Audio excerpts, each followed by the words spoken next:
여러분, 교회 건물을 보면 뭐 제일 먼저 보입니까? 십자가지요.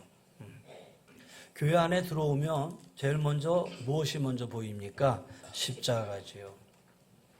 십자가는 기독교의 상징입니다. 여러분 말씀하신 대로 교회 첨탑에 십자가가 높이 세워져 있고 교회 예배실 중앙에 십자가가 늘 장식되어 있지요. 그래서 교회의 사역과 성도들의 신앙생활에 이 십자가는 아주 다양하게 사용되고 있어요. 그런데 이 십자가가 초대교회부터 기독교의 상징이었느냐? 그렇지는 않아요. 초대교회 시절에는 이 십자가가 장식되어 있지 않았어요. 박해 때문이기도 그랬지만은 아직 교인들에게 있어서, 초대 교인들에게 있어서 십자가가 상징적으로 여겨지지 않고 있었기 때문이에요. 오히려 초대교회는 기독교 신앙의 핵심을 머리 글자로 따서 만든 익투스, 이것이 바로 기독교의 상징이었어요. 에수스, 크리스토스, 데오스, 헤오스, 소테로, 그런 의미예요. 이는 뭐냐? 예수는 그리스도, 하나님의 아들이다, 그런 뜻이죠. 그래서 예수는 크리스토스, 데오스, 헤오스, 소테로라는 요 말에 첫 글자를 따서 바로 익투스 그러는 거예요. 익투스는 물고기라는 뜻이에요, 그리스어로. 그래서 초대교회의 상징은 바로 이 물고기가 오히려 그리스도인의 상징이었다라는 거예요. 그러던 것이 이 십자가가 언제 기독교의 상징이 되었냐면은 주후 4세기입니다.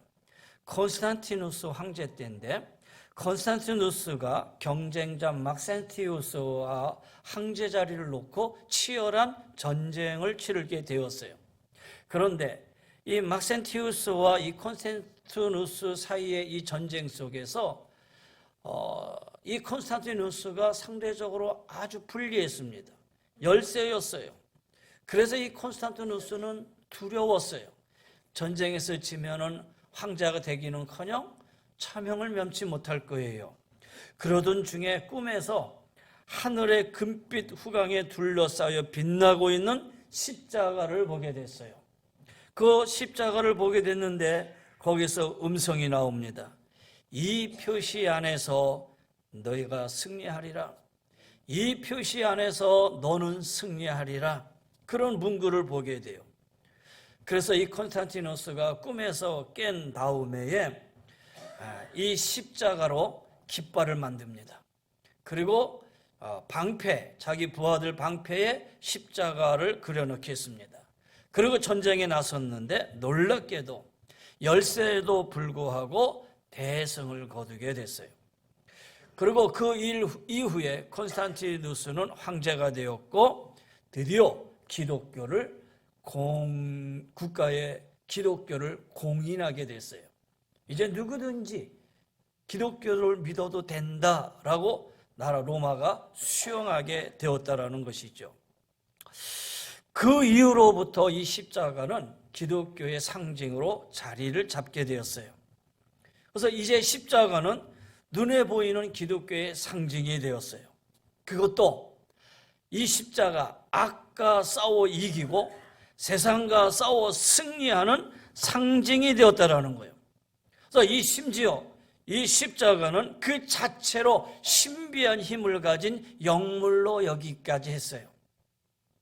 저도 이 십자가를 늘 손에 들고 다녀요. 그래서 이 십자가를 늘 손에 들고 다니면서 십자가를 이렇게 바라보게 되고, 그리고 차에 있으면 차 안에 십자가 모양이 이렇게 그려진 것을 딱 세워놓게 되고, 그런데 왠지 사람들의 마음속에 예를 들어 이 십자가를 이렇게 보면서 어떤 생각을 하게 되냐면은 과거에 드라큘라라고 하는 그런 어떤 귀신, 뱀파이어라고 하는 그런 영화, 각종 어떤 중세의 어떤 테마사 이야기 속에 십자가가 어떻게 묘사되어져 왔냐면은 드라큘라가 나타나면 십자가를 보여주고, 그렇잖아요. 뱀파이어가 나타나면 십자가를 보여주고, 그러면 그들이 악령이 다 물러가고, 그래서 마치 이 십자가가 하나의 부족처럼 여기게 됐어요. 그것이 뒤에서 내려와서 지금도 왠지 십자가를 쥐고 있으면은 여기에 영롱한 어떤 힘이 있어서 나와는 관계없이 이 십자가를 몸에 마치 부족처럼 지니고 다니든, 심지어 이 십자가를 목주로 생각하고 주머니에 간직하기도 하는, 그래서 십자가가 나의 사고도 막아주고 재난도 막아줄 것이라고 하는 그런 믿음 속에 이렇게 갖고 다니기도 하고, 자동차에 걸어놓기도 하고, 십자가를 액세서리로 만들어 걸거나 심지어 타투나 문신으로 해서 걸어놓기도 하고, 또 양복을 했죠. 양복에 보면 십자가, 저는 크리스찬입니다라는 마음으로 크리스찬을 배지를 달기도 하고, 뭐 그렇게까지 해요. 근데 여러분, 문제는 이 십자가 기독교의 외적인 상징으로 사용되는 건 좋아요. 근데 정작 중요한 문제를 잊고 있어요. 나는 아무런 어떠한 믿음과 신앙과 어떠한 그 신앙 안에서의 어떤 성숙과 내 믿음의 변화도 없이 마치 십자가만 가지고 있으면 모든 것이 해결될 것만 같은 생각, 말씀드린 대로 여기 어떤 신비한 능력이 있어서 마치 어떠한 이것이 부족이나 어떤 묵주처럼 생각하는 그런 마음들, 여러분, 그것이 십자가의 정신은 아니라는 거예요. 우리가 이 부분에서 분명히 해야 되죠. 십자가는 하나의 심볼, 상징이에요. 십자가 자체가 우리의 신앙의 우상이 되어서는 안 돼요. 그래서 심지어 어느 교단에서는 예배당 안에 십자가를 두지 말자라고 정한 교단도 있어요. 그래서 예배당 안에 십자가를 없앴더니 성도들이 들어와서 보니까 왠지 마음이 허전해. 그래서 십자가를 중앙에 두지 않고 이 사이드에다가 이렇게 걸어두는 그런 교회들도 있어요. 여러분, 어느 교회에 가서 보면 십자가 이렇게 사이드에 있는 교단들 있을 거거든요. 여러분, 십자가가 우리 기독교의 상징으로 사용되는 건 좋은데, 그것이 하나의 우상이 되어서 그것이 마치 나에게 어떠한 이익과 어떠한 방패와 이런 것을 막아줄 거라고 생각하는 막연한 생각, 그거는 십자가 정신이 아니라는 거예요. 정작 십자가의 영적인 의미를 우리가 상실하고 살아가고 있다는 거예요. 교회에 많은 십자가를 장식해 놓고 있지만 정작 십자가의 정신은 퇴색되어 왔다는 거예요. 그리스도인들이 십자가의 상징을 사랑하고 간직하고는 있지만 정작 십자가의 영적인 능력은 잊어버리고 있다는 거예요. 여러분, 그래요. 우리가 십자가의 외적인 상징에 관심을 기울이다가 정작 십자가의 내적인 의미를 잊고는 있지는 않는지 한번 돌아봐야 되겠어요. 자칫 십자가를 부적처럼 붙들고 있는 것은 아닌지 한번 살펴보셔야 된다는 거예요. 그런 의미에서 오늘 이 십자가의 의미를 한번 생각해 보려고 그래요. 사술지를 통해서 이 십자가를 한번 좀 더 깊이 생각해 보고자 하는 거예요. 자, 오늘 본문의 18절은 이렇게 시작합니다. 십자가의 도가 멸망하는 자들에게는 미련한 것이요 구원을 받는 우리에게는 하나님의 능력이다. 여기서 제일 처음에 십자가의 도를 말씀하고 계세요. 겉으로 보여지는 십자가의 상징을 말씀하는 게 아니에요. 이 십자가의 도는 이 속에 담겨진 십자가의 도를 말씀하고 계시는 거예요. 우리가 이 말씀을 통해서 십자가에서 정말 중요한 것은 상징이 아니라 도라는 거예요. 이 도를 우리가 깨달아야 된다는 거예요.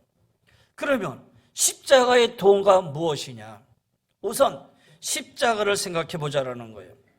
여러분, 우리가 아는 대로 이 십자가는 로마 시대에 사용되던 사용 도구예요. 공개적인 장소에 나무를 십자형으로 엮어 세워놓고 그 위에 죄수를 매달아 죽게 하는 끔찍한 사용 도구예요. 그런데 오늘 여기 이 본문에서 말하고 있는 이 십자가, 바울이 말하고 있는 이 십자가는 죄수들을 매달아 죽이는 일반적인 형틀의 십자가를 말하는 것이 아니에요. 여기서 이 바울이 말하고 있는 이 십자가는 바로 예수님이 달려 고난받으시고 끝내 이곳에서 죽으신 바로 그 십자가를 말하고 있는 거예요. 다른 십자가는 죄인이 그 십자가에 달려 처형을 받아서 죽는 그런 십자가를 말하고 있지만은 이 본문에서 말하고는 이 십자가는 일반적인 사형수가 주는 그 십자가를 말하고 있는 것이 아니라 죄 없으신 하나님의 아들 예수 그리스도가 인간의 죄를 대신 지시고 죽으신 그 십자가를 말하고 있는 거예요. 두 번째, 도는 그러면 뭐냐? 여기서 말하는 이 도, 성경 원문에는 이 도를 로고스 이렇게 되어 있습니다. 이 로고스를 번역을 해서 도라고 번역을 해놨어요. 근데 원래 이 로고스는 다른 데는 어떻게 번역되어 있냐면은 요한복음 1장 1절에 태초에 말씀이 계시니라 했을 때 태초에 로고스가 있었다 이렇게 얘기하거든요. 그래서 그 로고스를 다른 성경에서는 다 말씀으로 번역을 해놨어요. 그러니까 하나님께서 하나님의 뜻을 알리시고 전달하실 때 사용하신 방법이고 수단이 바로 하나님의 메시지 로고스라는 거예요. 이 로고스는 다시 말해서 곧 말씀이에요. 그래서 이 십자가의 도라는 말을 다르게 해석해 본다면 십자가의 말씀 이렇게 번역할 수도 있는 거예요. 그리고 그 뜻은 하나님께서 예수 그리스도의 십자가 사건을 통해서 우리에게 선포하시는 말씀, 십자가를 통해서 우리에게 선포하시고 다시 말해서 주시고자 하는 그 메시지, 그 말씀이 과연 무엇이냐? 그것을 우리에게 전하시려고 하는 의도가 이 십자가의 도 이렇게 말씀하시는 거예요. 그렇다면 우리에게 말씀하시고자 하는 십자가의 도, 십자가의 말씀은 과연 무엇이냐라는 것이죠. 저는 오늘 이 십자가의 의미를 세 가지로 여러분에게 말씀을 드립니다. 첫째, 우선 십자가는 우리에게 죽음을 말하고 있습니다. 십자가는 죽음입니다.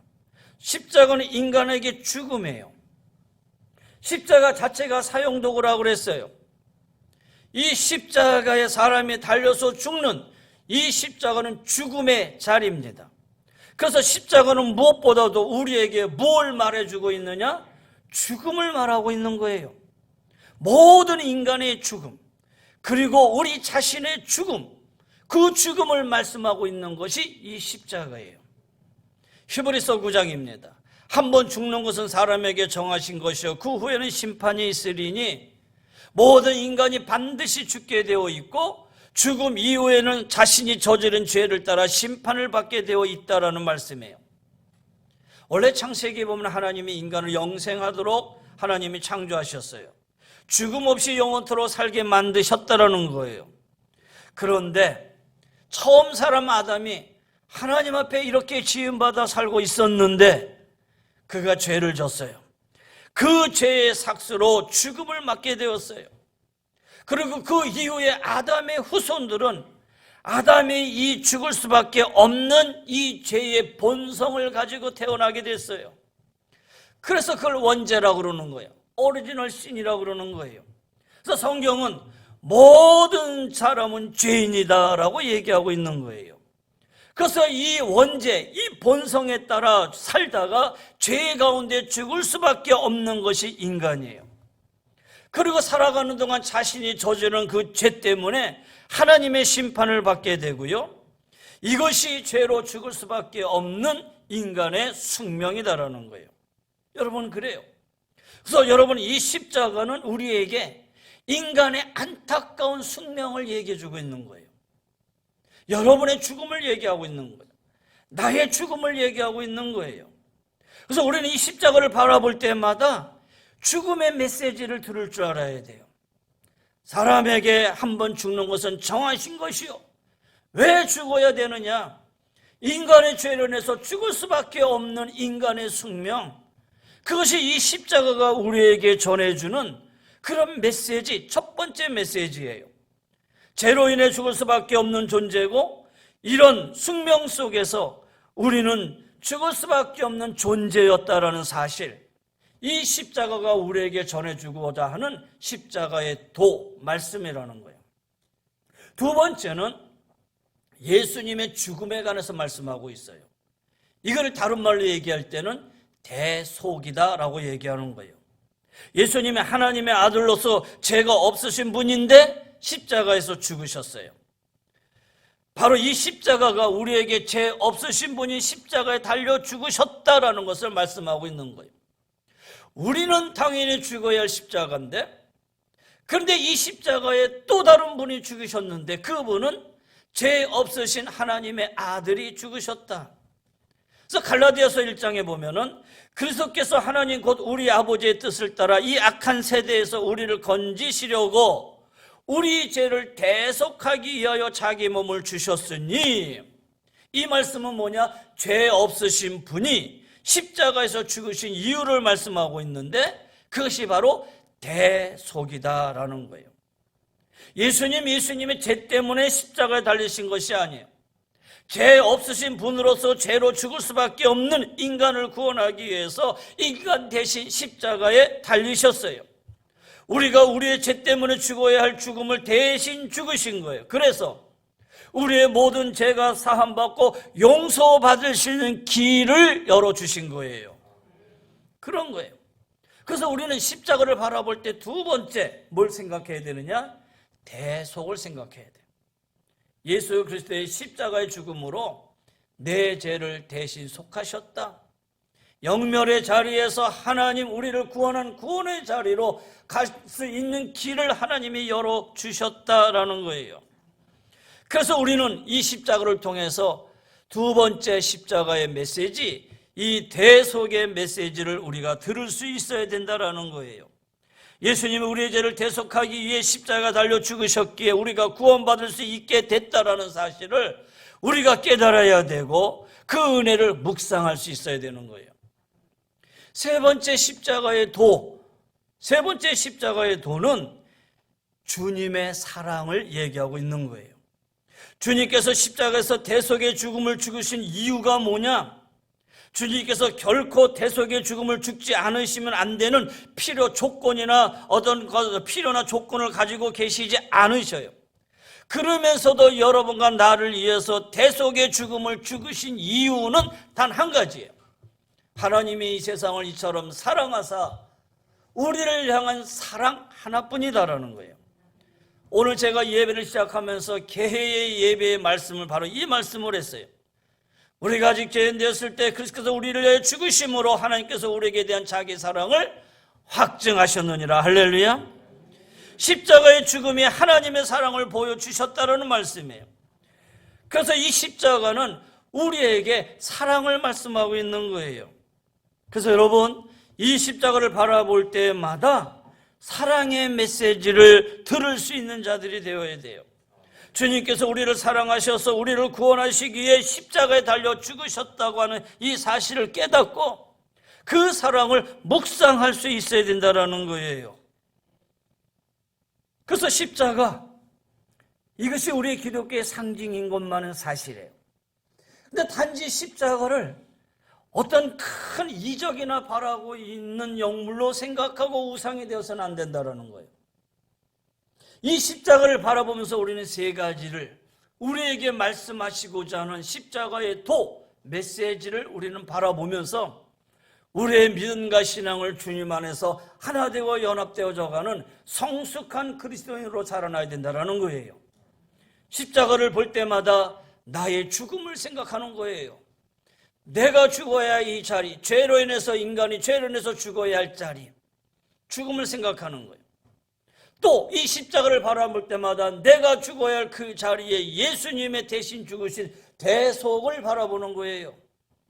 그래서 우리를 용서받은 길을 열어주신 거예요. 그리고 이 십자가를 바라볼 때마다 주님이 왜 대속하셨느냐? 이것은 나를 사랑하는 하나님의 사랑이에요.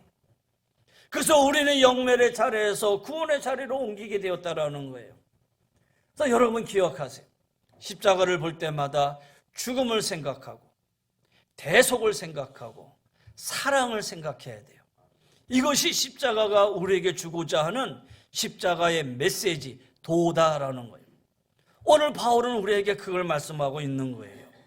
그렇다면 여기서 한 걸음 더 나아가서 그러면 이 십자가의 도의 특징이 뭐냐라는 거예요. 오늘 23절은 이렇게 얘기하고 있어요. 우리는 십자가에 못 박힌 그리스도를 전하니 유대인에게는 꺼리끼는 것이요 이방인에게는 미련한 것이로되. 이 십자가의 도가요 유대인들에게는 꺼리낀다 그랬어요. 왜 꺼리끼는 거냐? 그동안 유대인들은 메시아를 기다려왔어요. 그들이 생각한 메시아는 마치 다윗처럼 군대를 이끌고 나가서 적군을 물리치고 이스라엘을 해방시켜주는 위대한 승리의 왕이에요. 그래서 메시아가 올 때는 천군 천사를 동원을 해서 그래서 이 로마군들을 다 물리치고 이스라엘을 완전히 해방시켜 세계에 우뚝 서는 민족으로 세워주는 거, 그들이 꿈꾸는 메시아였어요. 그런데 그 메시아 예수 그리스도가 이 땅에 오셨는데 사람들이 달린 십자가에 죽고 말았어요. 그래서 이 유대인들 입장에서는 십자가를 바라볼 때마다 에이 아냐 저거 아냐 하면서 십자가를 꺼리끼는 거예요. 받아들이질 않는 거예요. 또 이방인에게는 미련한 것이라 여겼다고 그랬어요. 당시 로마 사람들은 십자가형은 로마에 대한 반란죄를 저지른 괴수나 흉악한 범죄를 저지른 노예를 처형하는 형벌이었다고 그랬잖아요. 그런데 이 십자가에 달려 죽은 죄수가 세상을 구원한다고 하니 이방인들은 거기에 동의할 수가 없는 거예요. 거기다 인간의 몸을 입고 세상에 오셨다거나 수치와 저주의 상징인 십자가에 달려 죽었다는 것, 그들의 머리로는 도저히 이해할 수가 없는 거예요. 그들이 이해할 수가 없으니 그들은 어떻게 해? 야, 그 미련한 짓을 왜 했어? 이방인들은 그 일 자체가 미련한 것으로 여기고 있었다라는 거예요. 그런데 바울은 21절에 이렇게 얘기하잖아요. 하나님의 지혜에 있어서는 이 세상이 자기 지혜로 하나님을 알지 못하므로 하나님께서는 전도에 미련한 것으로 믿는 자들을 구원하시기를 기뻐하셨도다. 다시 말해서 이 십자가의 도는 하나님 지혜의 작품이라는 거예요. 하나님 지혜의 작품의 말씀이라는 거예요. 세상의 지혜로는 이해할 수 없는 차원, 다른 하나님의 지혜로 이 십자가의 도가 기획되고 실현되었다라는 거예요. 인간의 지혜로 만들어진 게 아니고 하나님의 지혜로 이 십자가가 기획이 되고 그것이 이 땅에서 실현되었다라는 거예요. 오늘도 마찬가지예요. 이 십자가의 도가 세상의 지혜로 이해될 수 있겠습니까? 이해될 수 없어요. 예를 들어 인문학이나 철학의 심오한 지식을 가진 사람들이 이 십자가의 도를 이해할 수 있겠느냐라는 거예요. 과학의 최첨단 원리를 발견한 사람들이 이 십자가의 도를 이해할 수 있겠느냐라는 거예요.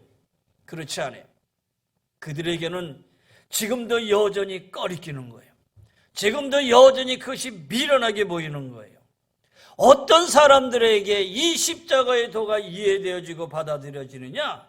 그것은 오직 성령의 감동으로 하나님의 지혜를 깨달은 사람만이 이 십자가의 도를 이해할 수가 있는 거예요. 하나님의 지혜를 깨달은 사람들만이 왜 하나님이 인간이 되셨고 왜 인간이 되신 하나님이 십자가에서 대속의 죽음을 죽어야 했고 왜 십자가의 도를 믿는 사람들이 죄사함을 받고 구원을 얻게 됐는가를 알 수 있기 때문이라는 거예요. 그래서 여러분, 하나님의 지혜를 구하십시오. 여러분, 여전히 여러분의 눈에 이 십자가가 미련한 것이고 꺼리끼는 생각하는 분들이 계신다면 이 사순절 기간 하나님의 지혜를 구하십시오. 하나님의 지혜를 구하고 하나님의 지혜가 임하는 순간 이 십자가의 도가 죽음과 대속과 하나님의 사랑을 깨달을 수 있게 될 거예요. 우리의 지혜로 될 수 있는 일은 아니에요. 사랑하는 성도 여러분, 사순절을 통해서 십자가가 우리에게 주어지는 도가 어디 있는지를 분명히 알고 나가시기를 바랍니다. 자, 또 하나 십자가 도의 특징이 있어요. 18절에 보면은 십자가의 도가 구원을 받는 우리에게는 하나님의 능력이다 그랬어요. 24절로 가서 보세요. 오직 부르심을 받은 자들에게는 유대인이나 헬란이나 그리스도는 하나님의 능력이요 그랬어요. 참 신비롭지요. 그 도를 믿고 그 도를 믿는 사람들은 하나님의 놀라운 능력을 경험하게 된다. 십자가의 메시지, 십자가의 말씀을 믿고 그 십자가의 도를 따르는 자들에게는 하나님의 능력이 임하게 된다. 그것이 곧 십자가의 능력이다. 그러면 이 십자가의 능력은 뭘 말하는 걸까요? 서두에 말한 것처럼 이 십자가에 무슨 놀라운 영역이 있어서 이것만 들고 다니고 이것만 가지고 다니면 모든 재난을 막아주고 다 해준다, 그런 걸 얘기하는 걸까요? 아니라는 거예요. 여기서 말하는 하나님의 능력, 다시 말해서 십자가의 능력은 다른 게 아니라 변화의 능력이에요. 오늘 여기 두 종류의 사람이 소개되고 있잖아요. 멸망받은 사람과 구원받는 사람.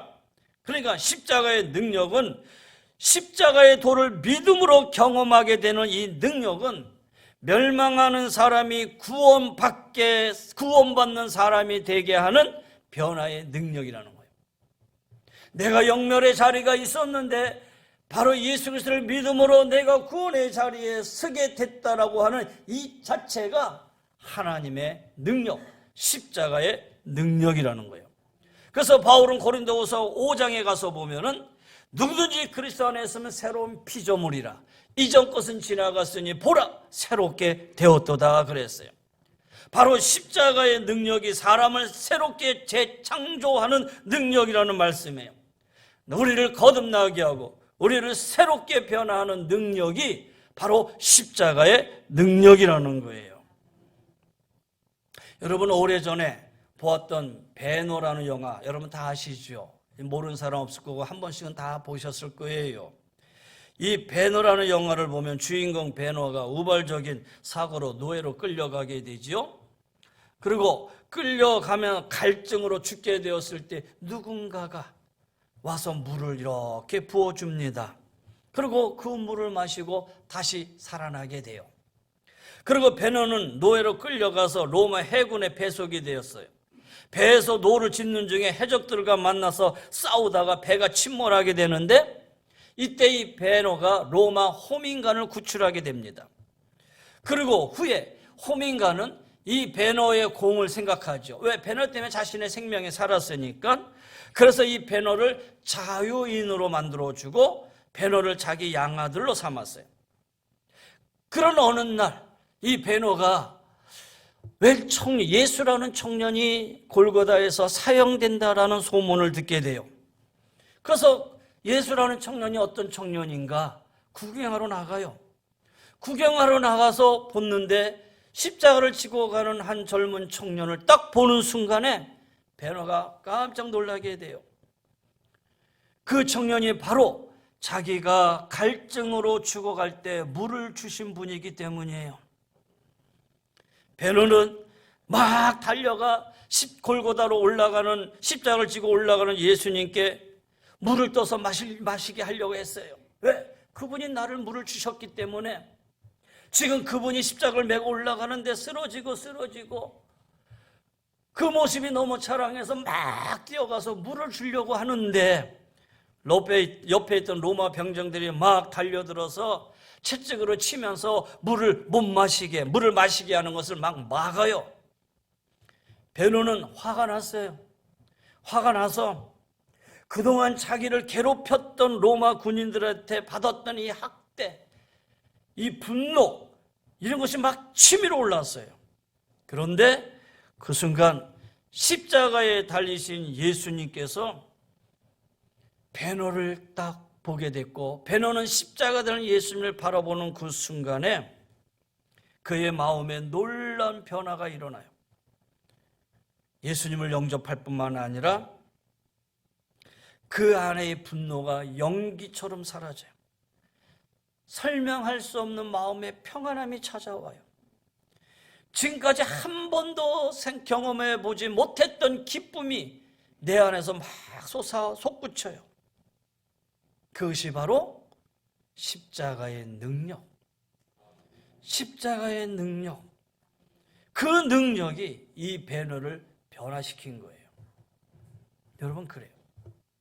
어제나 오늘이나 앞으로도 누구든지 이 십자가의 도는 믿는 자들에게 능력을 나타나는데, 어떤 능력이냐?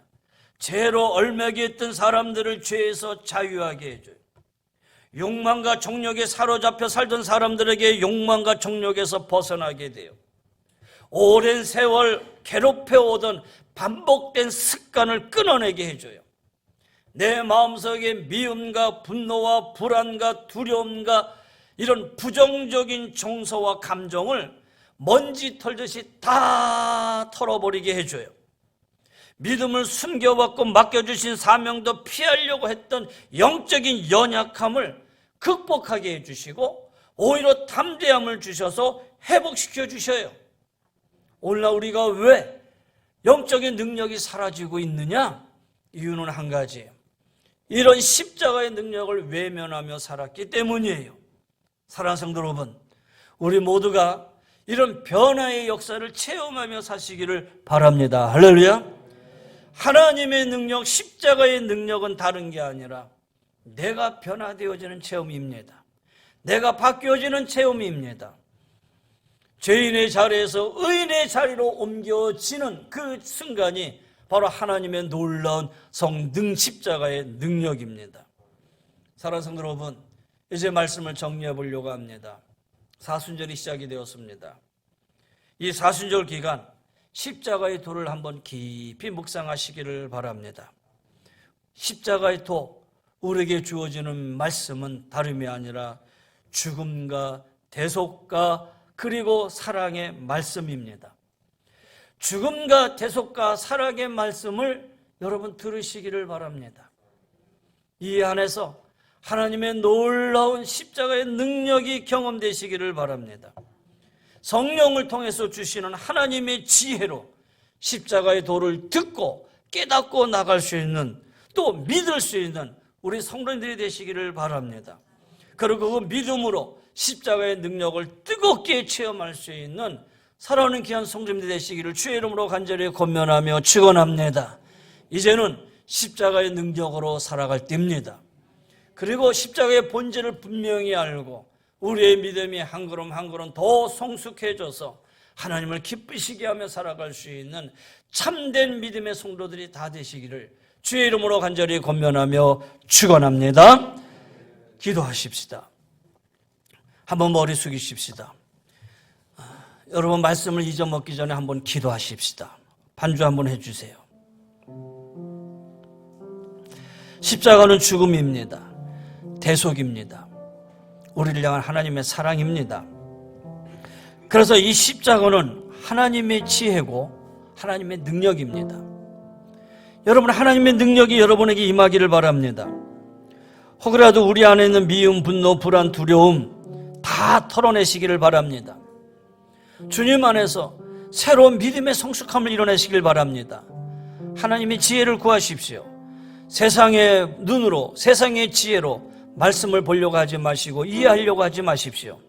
하나님의 지혜로 하나님의 말씀을 듣고 믿고 나가야 됩니다. 그래야 그 능력이 나에게 임하게 됩니다. 놀라운 주님의 은혜가 체험되는 여러분 되시길 바랍니다.